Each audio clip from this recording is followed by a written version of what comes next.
Ya, Assalamualaikum warahmatullahi wabarakatuh. Saya nama Opia. Mata yang diajarkan matematika. Di sini ada tugas anak-anak sedang mengerjakan konten kolaborasi pelajaran matematika dengan pelajaran DKP yang dibimbing oleh Pak Andaru. Di sini akan memberikan konten tentang bagaimana mengolah data ke dalam bentuk diagram. Silakan menyaksikan presentasi dari kelompok 1.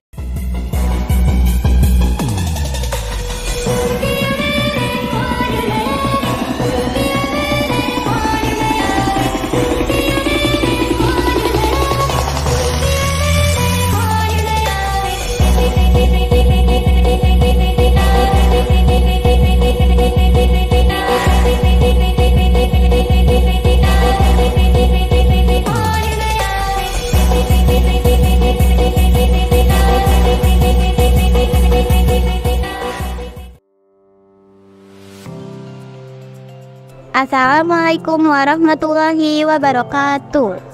Hai semuanya, kami dari kelompok 1 dan ini adalah presentasi kelompok kami mengenai statistik, yaitu mengelola data mentah menjadi diagram. Selamat menyaksikan. Apa itu statistik? Statistika adalah sebuah ilmu yang mempelajari bagaimana cara merencanakan, mengumpulkan, menganalisis, lalu menginterpretasikan, dan akhirnya mempresentasikan data. Singkatnya, statistika adalah ilmu yang bersangkutan dengan suatu data. Kalau tujuannya apa sih? Jadi, tujuan statistik digunakan sebagai alat untuk mempermudah proses penelitian atau analisis data karena menyediakan angka-angka yang diperoleh dari berbagai metode, seperti survei dan penghitungan jumlah atau frekuensi. Ada berbagai macam jenis statistik, namun yang akan dibahas kali ini ialah diagram batang dan diagram lingkaran. Yang pertama adalah diagram batang. Diagram batang merupakan media penyajian data yang dituangkan dalam bentuk batang-batang persegi, panjang yang menjulang mengikuti frekuensinya. Ada dua sumbu yang dilibatkan dalam penyajian diagram batang, yaitu sumbu tegak dan sumbu mendatar.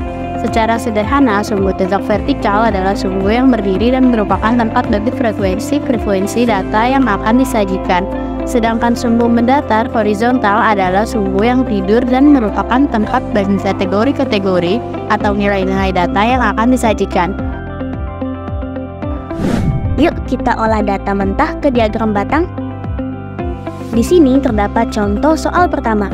SMK Negeri 14 Jakarta menerima daftar siswa yang diterima di PTN tahun pelajaran 2022-2023. Di sini terdata yang masuk SNBP berjumlah 12, SNBT berjumlah 24, dan Mandiri berjumlah 37. Dan total keseluruhannya adalah 73. Nah, jumlah pada tabel kita olah nih menjadi sumbu tegak pada diagram batang. Sedangkan jalur PTN atau kategori-kategori nilainya kita olah menjadi sumbu datar. Dan beginilah hasilnya. Pada batang pertama melambangkan SNBT dengan tinggi nilainya 12, batang kedua melambangkan SNBT yang tingginya 24, dan batang ketiga berarti Mandiri dengan tinggi nilai 37. Kita masuk ke contoh kedua. SMK Negeri 14 Jakarta menerima daftar pilihan karir siswa. Siswa yang memilih bekerja sebanyak 184, yang memilih melanjutkan atau kuliah berjumlah 126, dan wirausaha sebanyak 11. Dan total keseluruhannya adalah 321. Jika diolah menjadi diagram batang, hasilnya akan menjadi seperti ini.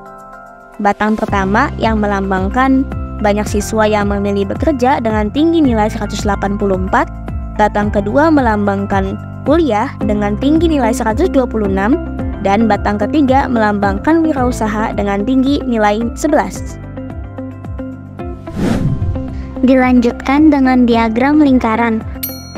Grafik lingkaran menyerupai kue pie, di mana setiap potongannya mewakili kategori data yang membentuk keseluruhan. Jenis diagram ini menampilkan statistik data dalam grafik melingkar menyerupai bentuk lingkaran. Di dalam diagram lingkaran terdapat beberapa irisan berisi variabel numerik dan variabel kategori yang mempresentasikan suatu data tertentu. Nah, sekarang ayo kita olah data mentah ke diagram lingkaran. Dengan memakai contoh-contoh sebelumnya, terdata SNBP berjumlah 12, SNBT berjumlah 24, Mandiri berjumlah 37, dengan total keseluruhan datanya adalah 73. Nah, jika dijadikan diagram lingkaran, hasilnya akan seperti ini. Tapi, pasti bingung kan kenapa data-datanya bisa diubah menjadi seperti itu? Nah, ini caranya. Masing-masing data pada tabel kita olah menjadi persentase dengan rumus ini. Nilai dibagi total nilai dikali 100. Nah, 100 ini menandakan persentase 100% ya. Untuk mencari persentase SNBP, 12 dibagi 73 dan dikalikan 100, hasilnya 16,4%. Untuk mencari SNBT, 24 dibagi 73 dikali 100 menghasilkan 32,9%. Dan Mandiri, 37 dibagi 73 dikali 100 menghasilkan 50%.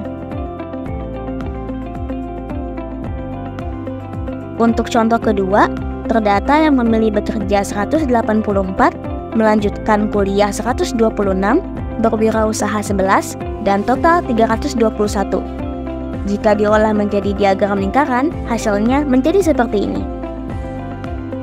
Untuk caranya, sama seperti yang tadi ya, nilai dibagi total nilai dikali 100. Untuk mencari persentase bekerja, 184 dibagi 321 dikali 100 menghasilkan 57,3%.